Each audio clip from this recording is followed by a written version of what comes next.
అందరు ధ్యానంలోకి వచ్చి కూర్చున్నారు. మేము నలుగురం కూడా కూర్చున్నాం. ఇంకా కొన్ని రోజులు అలాగే కూర్చున్నా. నేను చెవి నొప్పితో వచ్చాను. నాకు ఒక చెవి బాగోక లోపల బ్లడ్ కారడం అలా జరిగింది. దాని తర్వాత చిన్న చిన్నగా తగ్గిపోయింది. ట్యాబ్లెట్స్ ఏం వేసుకోలేదు అప్పటి నుంచి కూడా ఇప్పటి వరకు కూడా. కాకపోతే మనం ఒకసారి వేసుకున్నాం, కొంచెం బాగాలేదని ఒకసారి వేసుకున్నా. ఇంకా అప్పటి నుంచి బాగానే ఉంది.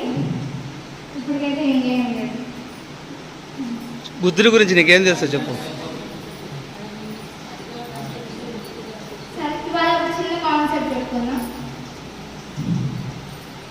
అసలు మన బుద్ధుల్ని కావాలంటే ఏం చేయాలి? ఒక చిన్న కాన్సెప్ట్. ఫస్ట్ మనం ఎలా ధ్యానం చేయాలి? ధ్యానం అంటే ఏంటి? మన అందరం ధ్యానంలో కూర్చుంటాం సహజంగా. ఏంటి, కళ్ళు మూసుకొని చాలా చాలా ఆలోచనలు వస్తాయి. రావటం సహజం. మనం వాటిని ఎలా చేయాలి? కంట్రోల్ చేసుకుంటూ అలా ధ్యానంలో కూర్చోవాలి. కొన్ని రోజులు అలాగే కూర్చున్నాం అనుకో, ఫస్ట్ ఎలా ఉండాలి? ప్రశాంతంగా ధ్యానం చేసుకుంటూ మనం చేసుకుంటే సరిపోదు కదా, ప్రతి ఒక్కరికి చెప్పాలి కదా ధ్యానం. అలా మనం ధ్యానం చెప్పాలి.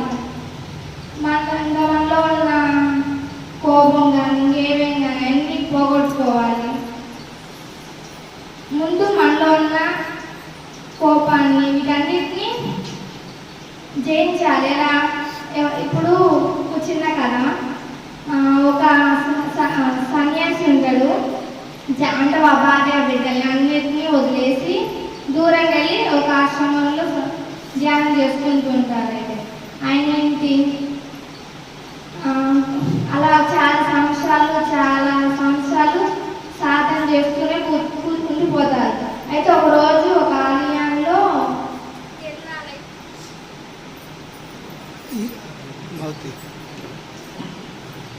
తీర్థాలైతే అతన్ని ప్రత్యేక అతిథిగా పిలుస్తారు.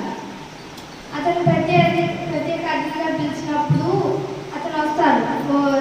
నేను చాలా సంవత్సరాలు సాధన చేయడం వల్ల నన్ను ఒక ప్రత్యేక అతిథిగా పిలిచారు, వెళ్తే మంచిగా ఉంటుంది, నేను అన్నింటినీ జయించగల ఆశీర్వర్గాల్ని, కామ క్రోధ లోభ మద ఆశ్చర్యాల్ని, అందుకే నన్ను పిలుస్తున్నారని ఆయన కూడా వస్తారు అతిథిగా. ఇంకా ఆయన్ని దండలు వేసి పూలు వేసి చాలా చక్కగా లోపల తీసుకొచ్చి చాలా అతిథి మర్యాదలు చేస్తారు.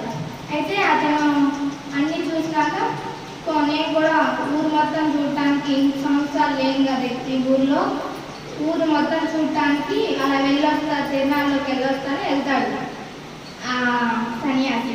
వెళ్ళినప్పుడు అంటే తిరునాళ్ళంటే చాలా గుంపులు ఉంటారు కదా, తొక్కేసి అట్టు ఉంటుంది. చాలా గుంపులు ఉండడం వల్ల ఒక ఆయన ఈ సన్యాసి కాలు తొక్కుతాడు. కాలు తొక్కినప్పుడు అతను కోపం వచ్చేస్తాడు. కోపం వచ్చేసి చొక్కా పట్టుకొని తిట్టేస్తాడు, చెడవడా తిట్టేస్తాడు.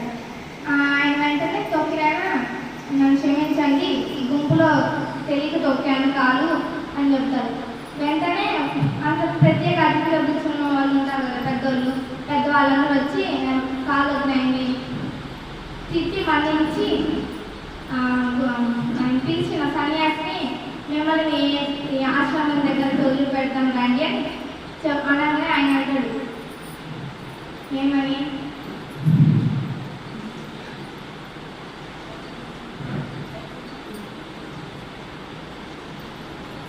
నాలో ఇంకా కోపాలు ఏం పోలేదో తెలుసుకున్నాను.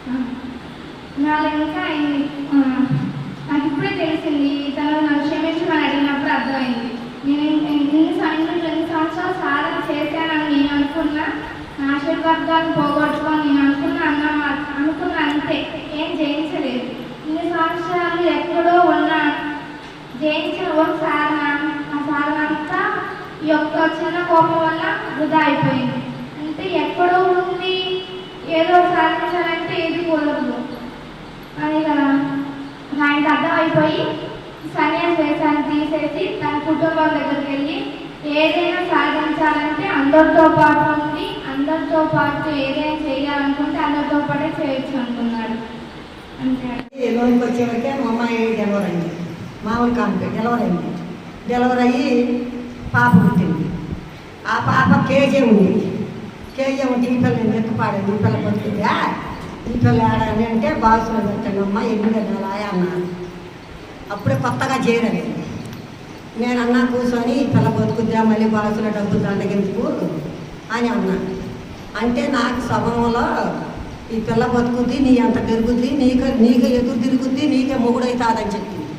ఆ పిల్లని నిజమే కావాలి సాలేదు సాధన చేశాను. కేజీ పిల్లని ఆ పిల్ల ఇవాళ నిజంగా ఆ దేవుడు పరమాత్మ నాకు స్వభావంలో చెప్పినట్టు ఇవాళ నా ఎత్తు పెరిగింది, మంచుడు మంటి ఈటల్లో అంత శాఖలు. ఆ పిల్ల భర్త రాకపోతే నాకు చెత్తకుండి వేస్తామనిపించింది నాకు మేడం. ఇవాళ ఆ పిల్ల మా అమ్మ మనసారి బట్టి చేసింది నాకు మంచుడు ఇట్లా నేను బతికి అది పోయింది. అది పోయాక నాకు ఒంట్లో బాగోపోతే హైదరాబాద్ పోయా, అపోలో ఆసుపత్రికి పోయా. నాకు అసలు జ్ఞానం అంటే తెలియదు. ఆడ ఒక ఆమె మౌనం ఉందంట, నువ్వు ఎత్తుకొచ్చినవని మోగా ఇట్టు అంటుంది, ఇదేంటి దీని పాసుపాడు ఎట్టు అంటుంది, నాకేమో తెలుస్తుంది అన్నా. నేను అన్నాక ఆమె ఏం చేసిందంటే కాగితం నేను రాసిచ్చింది. ఏమని రాసిచ్చిందామా, ఆంజనేయ స్వామికి ఎన్ని దేవతల కాడికి పోయినా కూడా ఆయనకి విద్యలు నేర్పమన్నారు. తల్లి అంట సూర్య భగవానుడు కాళ్ళ మీద పడ్డదంట, విద్య నేర్పమని. నేర్పుతానమ్మా నా కాళ్ళ మీద పడబాకు లేనట. ఆమె లేచిందంట. లేచాక ఆయనకి విద్యలు పూర్తయినట్టు 7 సంవత్సరాల పిల్లగాడు అప్పుడు దేశం పోయి సూర్యనారాయణ కాడ వదిలిపెడితే ఆ పిల్లవాడు అంతా ఎంత 15 సంవత్సరాలకి విద్యలు పూర్తయినాయంట. పూర్తయిన తర్వాత ఇంటికి వచ్చిందంట అమ్మకాడికి. వాళ్ళ అమ్మ అన్నదంట, ఇంటికి వచ్చిన విద్యలు పూర్తయినాయి అన్నదంట. అయినాయి అమ్మ అన్నదంట. గురుదక్షిణ ఏమి ఇచ్చినవయ్యా గురువు గారికి అని నెల ఆహారం తీసి ఇచ్చిందంట కొడుక్కి. ఆంజనేయ స్వామి దేశం పోయి సూర్యనారాయణకి ఆహారం ఇచ్చిందంట. ఇస్తే ఏందయ్యా అన్నదంట. మా అమ్మ గురుదక్షిణ ఇచ్చిరా మనదని చెప్పిందంట. నీకే నేను ఒక ఆహారం ఇచ్చాను, నువ్వు నాకు గురుదక్షిణ ఎందుకు వద్దు పామన్నదంట. పామంటే ఆయన తీసుకొచ్చి తల్లికి ఇచ్చిందంట. తల్లికి ఇచ్చినాక ఆ తల్లి అన్నదంట, కన్న తల్లికి కూడా నీకు ఆహారం ఇచ్చిండా సూర్యనారాయణ ఏదయ్యా ఇట్లా చూసిందంట. కాని రాలేదంట. మళ్ళీ ఆయన పోయినాడు సూర్యనారాయణ కాడికి. పోయి అయ్యా మా అమ్మకు కూడా కావాలని ఆహారం ఇచ్చినావు, ఏది నా నెలలో అన్నాడు. అంటే ఆయన అన్నాడు సూర్యనారాయణ, మరి అయ్యా ఎవరికి కారు రాదు, రామలక్ష్మునికే కారు వస్తుంది ఆహారం అన్నాడంట. రామలక్ష్ములు ఎక్కడ ఉంటారని నేను దేవలాడుతుంది అన్నాడు.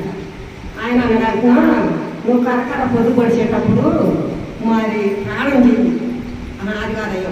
మరి రాముడు ఎక్కడ ఉంటాడంటే ముందు కలికం పడుతుంది, కలికంలో రాముడు పడతాడు, రాముడుగా గుంటుగా ఉండు, అదే నాకు కోరిక అన్నాడంట సూర్యనారాయణ.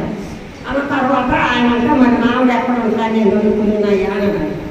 అంటే నువ్వు కరకర పొద్దు పొడిచేటప్పుడు ఏటు కొట్టుకు ప్రాణం చేయి, 101 మాటలు మునిగి ప్రాణం చేసి ఏడవలు కూర్చోమన్నాడు.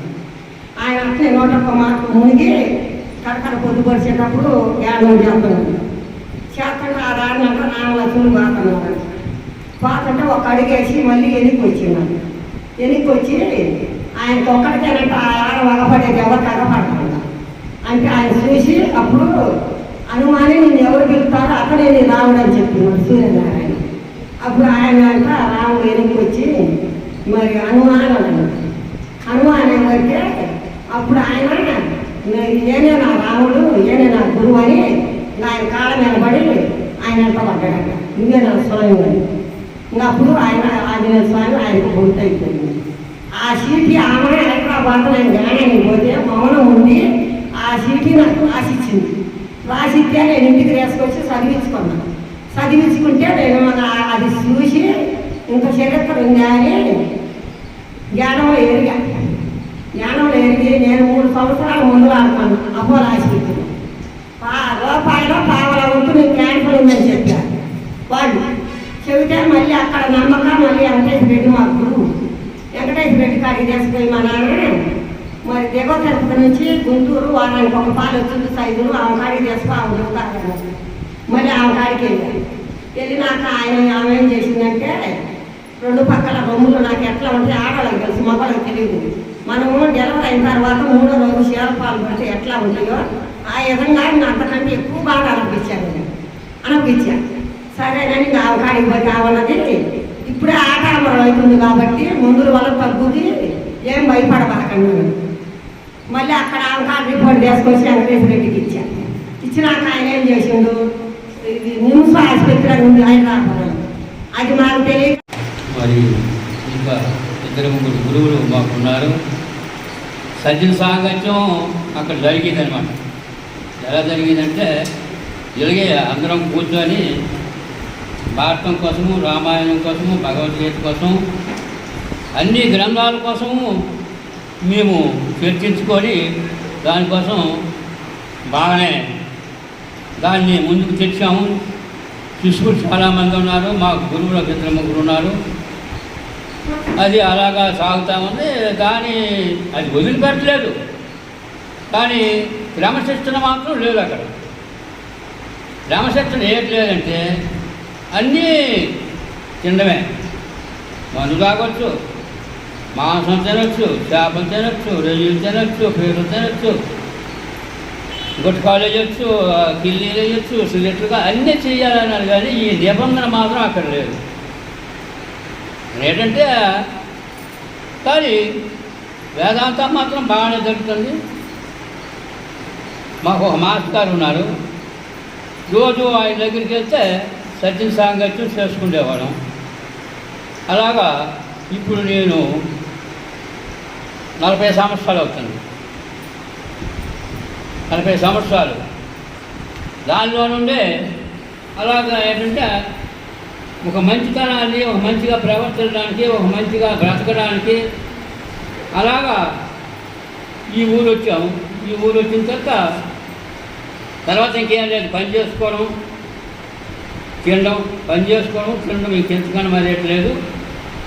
అలాగ జరుగుతూ ఈ శాసగిరి పోతురోజు జ్ఞానానికి రమ్మన్నారు. అంటే నేను జ్ఞానంలో కలిగెళ్ళాననేది మీకు చెప్తాను. ఏతోటి నేను ఒక 10-12 సంవత్సరాలు సావాసంగా పనులు చేసుకుంటా ఏతో ఒక 10-12 సంవత్సరాలు కాలం గడిపాను. ధ్యానానికి నువ్వు రావాలా, నేను కూడా వెళ్తున్నాము కృష్ణకిషోర్ వాళ్ళకి, జ్ఞానంకి వస్తే మంచిదట అని చెప్పారు. కానీ మందు తాగకూడదు, మాంసం తినకూడదు అన్నారు. మీకేం జ్ఞానం తెలుసునో, మేము 40 సంవత్సరాల నుండి అందరూ మెరిగి నలిగిపోయి ఉంటే మీ గురించి మాకు తెలీదా? ఎలాడయ్యా మీరేం జ్ఞానం చేస్తారు, మీకేం తెలుసు అనేసాను. అయిన తర్వాత రోజు మందు కావాలి, నాకు రోజు మాంసం కావాలా, మాంసం కాకపోతే ఒక 2 చేపలు గుడ్లు ఏదో ఉండాలి నాకు. ఇదే మందు మానేయమంటున్నారు. తెల్లప్పుడు తిండి నేర్చినప్పుడు కానించి మనము మందు తాగుతుంటే అన్ని రకాల కూరగాయలు తిన్నాము, మాంసం తిన్నాము, చేపలు తిన్నాము. తర్వాత ఈ మధ్యలోనేమో మందు నేర్చుకున్నాము.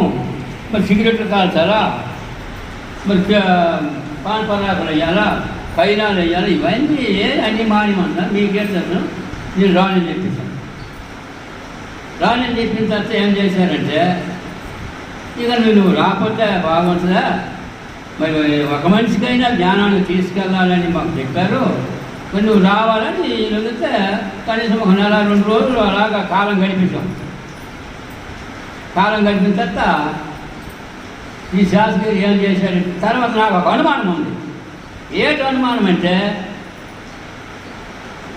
ఈ క్రైస్తవులు ఏవో మతాలు పెడుతున్నారు, అందులో మనం వెళ్ళము, వాళ్ళతో మనకు సంబంధం లేదు, ఈ మతాల్లో మనం ఎందుకు వెళ్తాము, ఈ మన ఆ అనుమానంతో ఆగిపోయాం. ఎప్పుడైతే ఆగిపోయామో ఒకరోజు ఆదివారం కదా క్లాసులు, అక్కడ శాసకి వచ్చి, నువ్వు ఇక్కడ కోరపాటి సాంబయ్య గారికి 3 ఎకరాలు పొలం వేసాం, మరి ఎలకలు రెడీగా ఉండే తింటాను. కానీ ఒడ్లో పెట్టి దాన్ని గుడుకులు తెచ్చి అది ఆడేసుకుని కూర్చుంటే శాసగిరి వచ్చాడు. శాసగిరి వచ్చి ఏం చేశాడంటే, నువ్వు భోజనం ట్రైన్కైనా రావాలా అని చెప్పాడు. భోజనం ట్రైన్కైనా నువ్వు రాకపోతే కాదు, నువ్వు రావాలని శాసగిరి చెప్పాడు. నిజంగా ఆయనే నాకు గురువు. చెప్పాలంటే. అప్పుడు ఏం చేసామంటే గబాన పట్టుకెళ్ళి ఆ గణాల మీద ఒడ్లు పెట్టేసి అక్కడే 12 గంటల టైం అయింది.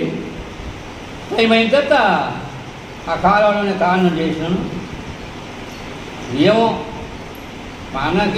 మనదైతే ఉందాం, లేకపోతే లేదు, వచ్చి నష్టమేంటి అని చెప్తే ఇంటికి వచ్చి గొడ్డలు వేసుకొని వెళ్ళి పేరెంట్ దగ్గరికి వెళ్ళి సరిగ్గా వచ్చాను. రా నీకు కుర్చీ ఉన్నాను. నీకు టైం అయిపోయింది, 1/2 గంటే టైం ఉంది. అప్పుడు ఏం చేశానంటే వెళ్ళి కుర్చీలో కూర్చొని చూశాను. ఓహో ఇదేది, ఇది వైకుంఠంలో ఉంది, ఇంతమంది ఉన్నారు, ఇది చూస్తే ఇంత బాగుంది, ఇంద్రభవనంలో ఉంది, ఇంత కొంచెం నాకు డౌట్ అయ్యి అయితే కూర్చో, కాలు క్లాస్ పెట్టుకో, ఏళ్ళల్లో ఏళ్ళు పెట్టుకో, కళ్ళు మూసుకొని ఈ శ్వాసని గమనిస్తూ ఉండని చెప్పారు. మరి అది చెప్పిన దానికి మరి నేను చేసిన దానికి సరిపడాలి కదా. అప్పటికప్పుడు మరి నాకు అది అర్థం అవ్వాలి. అప్పుడు అర్థమైంది. కాలు క్లాస్ పెట్టుకుంటే, జాలల్లో ఏళ్ళు పెట్టుకొని కళ్ళు మూసుకుంటే ఓహో ఇదే సంగతి అది సరే అని చెప్పి ఆ క్లాసు వినా ముందు ధ్యానం చేయలేదు. క్లాస్ వినాలి కదా, మనకి అర్థం అవ్వాలి కదా. క్లాస్ ఏమో అప్పుడు హిందూ కులానికి సరిపోయింది, మనకి వాళ్ళకి టచ్ అయ్యింది. ఇది మందే అని చెప్పేసి ఇంకా దీనిలో సంశయం లేదు, ఇది మందే, ఇది మాత్రం మనం దొరకకూడదు అని అప్పుడు వెంబడే నాకు అర్థమైపోయింది. ఎందుకంటే నేను ఎప్పటి నుండో ఒక చక్కనైనటువంటి వేదాంతిని కాబట్టి ఎన్నో విషయాలు తెలుసుకున్నాను కాబట్టి నాకు వెంబడే ధ్యానం అంటే ఏంటి, ఇది సంగతి అని అర్థమైపోయింది. ఇక నా అక్కడి నుండి వారం ధ్యానానికి వెళ్తున్నాం. అయితే ఇక్కడ మందును మాంసం ఉండాలా నాకు తప్పదు. అలాగా అప్పుడప్పుడు కొంచెం ఉండాలి కదా. మరి ఎప్పుడు కనీసం అలవాటు అయిపోయింది. ధ్యానం చేసినా మందు కావాలా, మరి గుడ్డు కావాలా, చేపలు ఏదో కావాలా, చింతనం జరుగుతుంది. అప్పుడు ఏం చేసామంటే అక్కడ ధ్యానం 2 నెలలు చేశారు. 2 నెలలు మాంసం మాత్రం మాంసం మానలేదు, మందు మానలేదు. రోజు మరి నా మందు కావాలి, అంత ఎక్కువ కాదులే, కొంచెమే కావాలి. అప్పుడు ఈ 3 ఎకరాలు కోరపల్లి సాంబయ్య గది అది పరకాలం చేయాలని నా తోట సావాసు గాడు ఉంటే ఆడు ఫుల్ మందుగాడు రమ్మని చెప్పి, అయ్యా ఇలా పరకాలం తీయాలా, నువ్వు రారా అని చెప్తే వచ్చాడు. పరకాలం తీసేసాం. పరకాలం తీసి మరి ఏంటో నాకు ఆ బుద్ధి పుట్టింది. నేను మందు మానాలనుకొని ఎన్నో రోజులు దానికి ప్రయత్నం చేశాను, కానీ మానలేకపోయా. మరి మాంసం అంటే ఎప్పుడు తినవలసిందే, చేపలు అంటే ఎప్పుడు తినవలసిందే. మరి వాటి కోసం మనకి బాధ ఏముంది, అటు వల్ల శక్తి ఉందని, అటు వల్ల ఆరోగ్యం ఉందని, మరి రుచిగా ఉన్నదని, మేక మాంసం ఉంది, కోడి మాంసం ఉంది, మటన్ బాగుంటుందని మనకు తెలుసు. అలాగేమో ఇంటికి వెళ్ళాను, నీళ్ళు పోసుకున్నాం. అక్కడ మందుకు వెళ్దామండి. పద మరి ఎందుకు అని చెప్పి ఆ ఇంట్లో ఒక 500 రూపాయల కాగితం తీసుకున్నాను. మీ మెంతును చక్కగా తాగాను. ఆ పొద్దున ఎక్కువ తాగానండి. అదేనమ్మా అక్కడితో ఆగిపోయింది. మందు ఆగిపోయింది, మాంసం ఆగిపోయింది.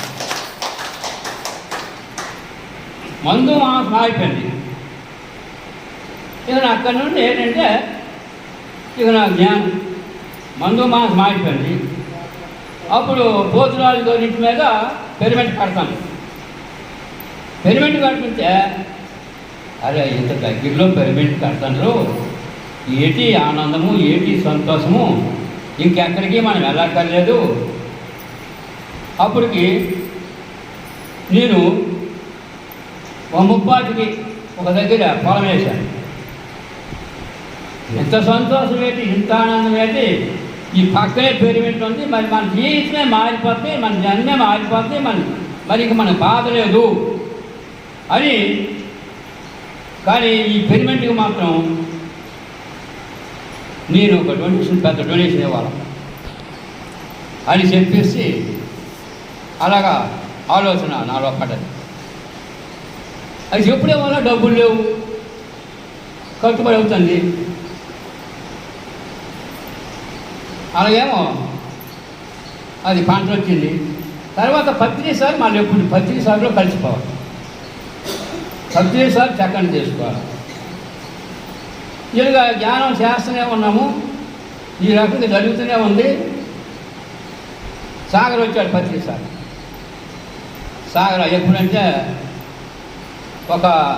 మేము ఒక 2-3 నెలలే ధ్యానం చేసినాము. కానీ ఆయన పాదం పట్టుకోవాలా, ఆయన చక్కని చేసుకోవాలా, ఎప్పటికి కలిసిపోతాము అని తపన బయటపోతాను 13 సార్లు. అప్పుడు ఏం చేసామంటే ఆటో కట్టుకొని సాగర్ వచ్చాడు, సతీష్ సార్ గారు ఇంటికి వెళ్ళాం.